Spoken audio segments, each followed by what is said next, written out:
नमस्कार, आप देख रहे हैं लाइव टीवी एक्सप्रेस और मैं हूं आपके साथ ज्योतिका। आइए रुक करते हैं खबर की ओर।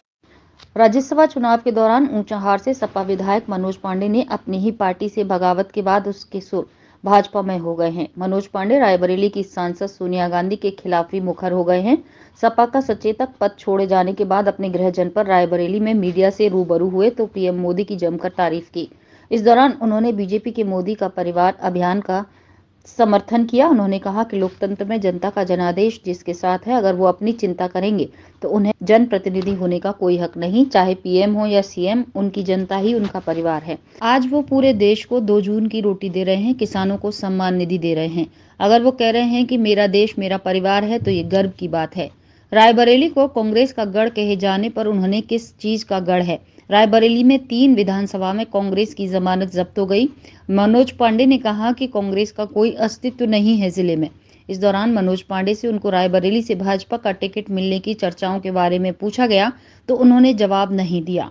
रायबरेली से क्राइम ब्यूरो अनिकेत यादव की रिपोर्ट। देखिए, मेरा ये मानना है कि भारत जो देश है, इस देश में ये जरूरी नहीं है कि व्यक्ति केवल अपने परिवार के लिए जिए, परिवार के लिए मरे। यहाँ आदिकाल से ये परंपरा रही है, चाहे ऋषि रहे हों, चाहे मुनि रहे हों, और जब राजतंत्र में राजा हुआ करते थे तो राजा की जो प्रजा होती थी वो उनका परिवार माना जाता था।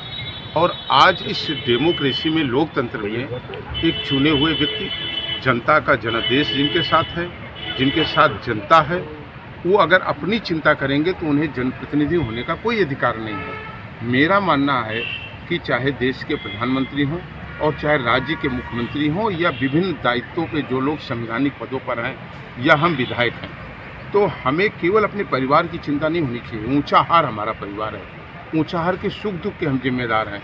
और किसी व्यक्ति पर ये केवल निशाना साधना कि लोग परिवार जिनका नहीं है तो उनका परिवार 130-135 करोड़ लोग हैं, उस परिवार की चिंता अगर वो कर रहे हैं, पूरे देश के लोगों को आज 2 जून राशन देने की बात कर रहे हैं, किसानों को किसान सम्मान निधि देने की बात कर रहे हैं, और ये कह रहे हैं कि भारत के रहने वाला हर नागरिक हमारा देश है, हमारी जनता और हमारा परिवार है, तो ये गर्व का विषय होना चाहिए देश में रहने वाले लोगों का, और लोगों को ऐसे ओछे बयानों से बचना चाहिए। राजभर जी का एक बयान जो है आज वायरल हो रहा है, जिसपे वो जो है पूर्वांचल का अलग राज्य बना के खुद मुख्यमंत्री बनने की बात कह रहे हैं।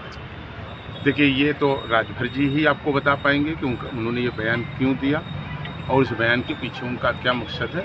इस पर मैं कोई टिप्पणी नहीं करना। रायबरेली का लोकसभा चुनाव में क्या रणनीति रहेगी, क्या लग रहा है, क्या रहेगा रायबरेली का? नहीं, ये तो भाजपा का जो नेतृत्व है वो तय करेगा कि उसका क्या भविष्य है। मैं तो एक सामान्य व्यक्ति हूँ।